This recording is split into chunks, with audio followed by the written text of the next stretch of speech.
everyone, welcome back for yet another Star Trek official Starships collection review. I have in front of me something which I think is unique and a little bit special. It's the Klingon Bird of Prey, the landed position one. That is the one seen in Star Trek IV, The Voyage Home, also known as the HMS Bounty. So, it's kind of cool. Have a magazine and a model nearby, so I'll just toss this aside and then we can jump right into the magazine. Alright, and here's this special issue, Klingon Bird of Prey, the landed position one, the Bounty. And as you can see, a pretty awesome looking image on the cover there of the ship with its wings extended upward, and with a little bit of information down here which may or may not be the same, if not similar, to the other two Klingon Birds of Prey that we've gotten in the collection so far. So, let's get right into it. It's considered Burrell class, although I don't recall that ever being mentioned at the time of the film. Launched in the 23rd century, 139 meters long, and I guess it has variable wing geometries, a special feature, of course. And even though this is a special, the magazine format remains the same, and you have your how to mount your model to the stand here, your copyright Eagle Moss contact information here, and your table of contents. So once again, I was operated by the Klingon Defense Force, again Burrell class, in operation between 2285 and 2375, and it has 139 meters for length and 6 decks. It can go as fast as warp 9.6 and has 2 phase disruptors cannons and 1 photon torpedo launcher, of course, in the front. And you turn the page and you have another view of the Bird of Prey. This time it actually landed on Vulcan, as you can see around there. So the first appearance of the Bird of Prey was in Star Trek III, and in that film we saw the wings go up and down and do all sorts of things. And by the end of the film, after the destruction of the Enterprise in orbit of Genesis, Kirk and crew stole the Bird of Prey and were on their way back to Earth, but stopped off at Vulcan after, to heal Spock or whatnot. And and of course there's some text about it.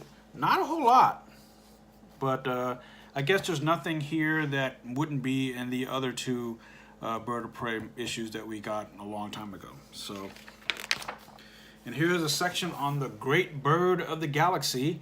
I don't know if this is referencing Gene Roddenberry. From the looks of it, it isn't. It seems to be about the various ships called Bird of Prey. That includes the Romulan Bird of Prey here, and of course it kind of mentions the Katinga battlecruiser from the motion picture. But it seems to be especially about the Klingon Bird of Prey, the one that's famous.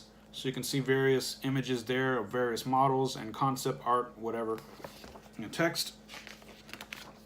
And some more concept art, which I think is pretty cool. And even more images, behind the scenes footage.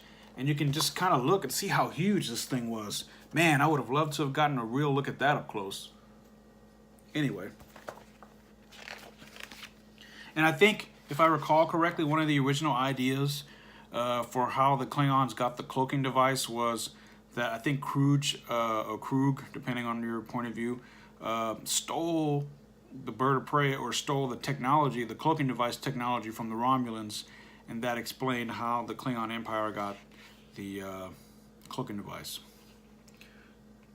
It's a pity they never went that way, because I don't think it was ever explained how they got it. It's just one day they didn't, and then one day they did. And here's a section on the inside of the Bird of Prey.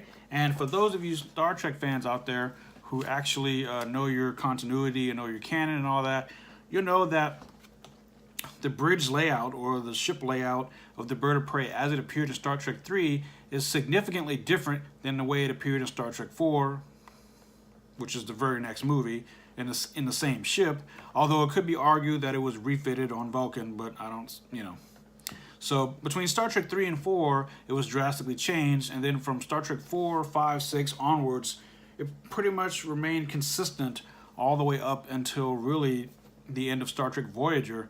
Anytime a bird of prey was seen, or the interior of a Klingon ship, whether it be Vorta class, not Vortas, but Vorta class, or Katinga class, or the Negvar, or any of the other Klingon ships that we saw after this, they all seem to have the same type of bridge layout, which is very different from the first time we saw it in Star Trek 3.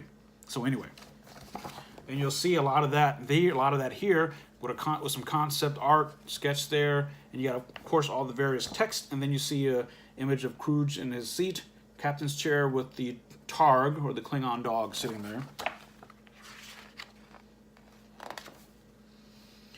And here's a section which I find to be magazine filler, but interesting nonetheless. Life and Death on Genesis. That seems to be very biblical, doesn't it? Considering that Genesis in the Bible is the first book of Genesis. And very interesting there. It's a very interesting concept. A lot of people don't give Star Trek 3 a lot of credit, but I happen to really like Star Trek 3. Well, I love them all, for that matter. But anyway, here's a section on that.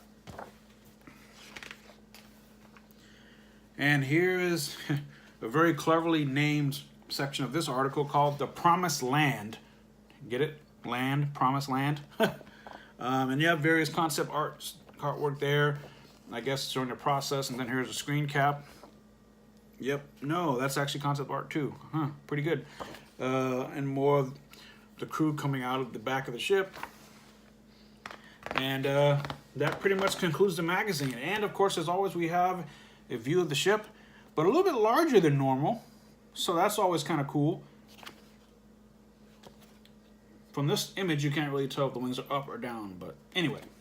So that's the magazine, a pretty cool and interesting one. So yeah, definitely check it out.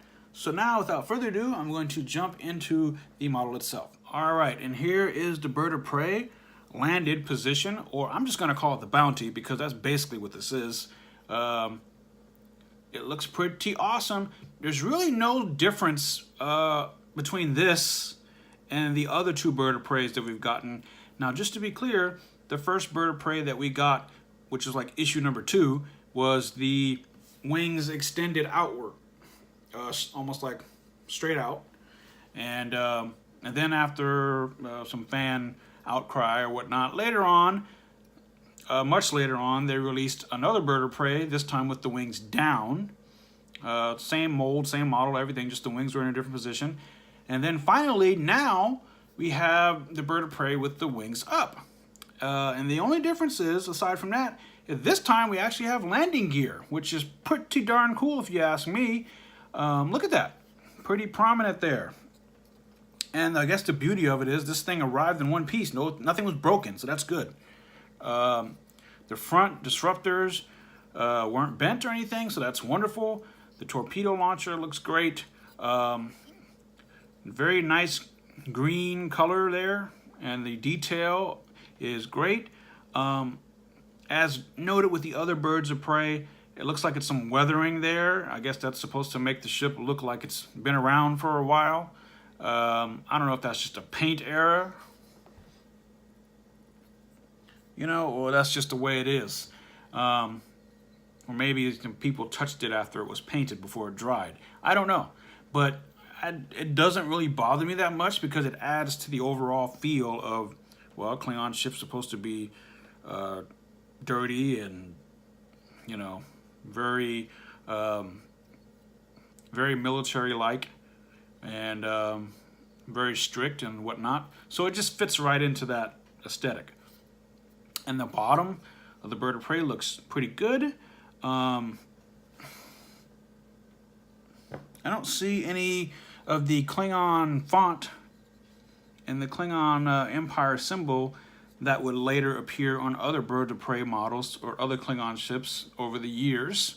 And I don't recall if it was on there in the film. I'd have to look and see, but the magazine doesn't really give a good look at it. And in fact, on the back there, it doesn't really show the font. So Anyway, aside from that, it's pretty good, pretty accurate, pretty awesome. Nothing particularly wrong with my model in particular. Stands have some nice detail on it. And when I'm done talking, after a while, I'll show you what it looks like on its stand. And it looks cool. I mean, the only thing is, if you're one of those people who want to fly around or play with this, which I can't imagine many people would, but hey, I would if I were younger by a few years. It's kind of like the landing gear sticking out. So this is one of those ones where, to be honest with you, you don't really need the stand. I mean, it comes with a stand, but you don't really need it in this case. This is probably one of the few ships in the collection, a few models that we've gotten that do not require a stand because, well, it's already there. And it fits in your hand about that much. So as you can see, the wingspan is pretty long and pretty wide. So that's always a good thing. And of course, it's mostly metal. The wings are definitely metal. And the, of course, the back area here, the rear, that's metal. And the rest, for the most part, is plastic mixed in. Definitely these are plastic, so be careful. It's a pretty awesome model. I'm very pleased with it. Just an FYI, it is not part of the regular subscription. You actually have to go on the website, the Eaglemoss website, which is really the only way, other than maybe Amazon or something or eBay, it's the only way to get this ship because, it's, as you can see, the magazine is not numbered, so it's not actually part of the regular collection. It's a special, it's a bonus, it's an extra, and you have to go on the website to get these. So pretty cool, and I would say it's worth it. Was it really necessary? I'll say no, because we already have 2 birds of prey, and but I guess it only seemed fitting that after having the other 2, we might as well have one with the wings up. So it works out nicely. And of course, I would say the main highlight of this is not necessarily the wings being up, although I like that. It's the fact that the landing gear is here and really quite detailed as well, quite detailed. If you're a fan of the Klingons, always, definitely, and most assuredly pick this up. This is one that's worth it. You know, it adds extra variety to the Klingon fleet, and this is the first Klingon ship that's actually been available outside of their other ones for a while. So it's always nice to get another Klingon ship. As I said, it's a pretty good model. The quality is pretty solid. Eaglemoss did a good job here. Again, the highlight, of course, is the landing gear down there. So yeah, if you're a fan of the Klingons, if you're a fan of Star Trek 3, 4, 5, 6, whatever, this is the ship to have. If you wanted one with landing gear, this is one to have. If you feel like you've already have a bird of prey and don't need any more, then you can pass. It's not one you would have to have, but for the sake of completion, for the sake of just having a variety, I would say get it. It will kick you back about, oh, it doesn't say. It should kick you back about $22 or so here in the United States. So definitely check this out on their website, the Eaglemoss website. And so yeah, that is the Klingon bird of prey, the landed position HMS Bounty. And this would be the one that from Star Trek 3 and 4 that was captured by Kirk and his crew after the destruction of the Enterprise, and you know, after their brief shore leave or whatnot on Vulcan, after the resurrection or the restoration of Spock, they attempted to return home to Earth and had to go back in time to the year 1986 because of the alien probe, and then this is where they got the whales and all that stuff. So this is the one that actually went back in time, and if you really think about it, it's probably sitting at the bottom of the San Francisco Bay.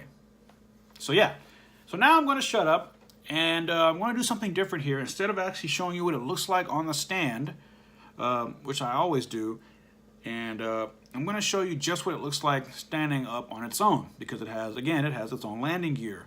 So I'm not being lazy, I just think it looks much better resting on its own than with the stand. So yeah, thank you for watching, and until next time, Kapla.